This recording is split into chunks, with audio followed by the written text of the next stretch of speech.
La promotion sociale, c'est l'enseignement inclusif par excellence. Tout le monde y a sa chance, parfois même une deuxième chance.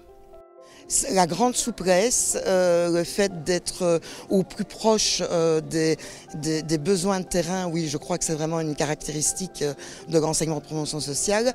Et on essaye sans cesse d'améliorer les dispositifs, mais aussi pour vraiment redonner la force aux adultes de reprendre des études lorsque le parcours de vie fait qu'on a perdu un emploi ou on décide de se réorienter et qu'on soit bien dans la valorisation de la personne et dans un parcours de formation qui soit plus court. À l'Institut provincial de Farciennes, on pouvait déjà se former, se réorienter.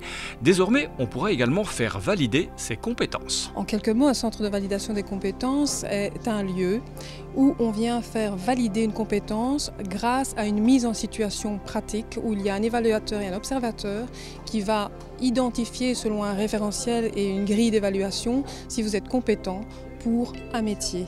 Alors dans notre compétence, on évalue le tri du linge, le repassage et le séchage et le reprisage. L'épreuve, elle dure combien de temps? 2h30 maximum. Mais évidemment, si la personne est plus rapide, si elle est compétente, si on la juge compétente, l'épreuve peut durer 1 heure, 1h30, mais maximum 2h30. 2h30 qui peuvent parfois changer toute une vie.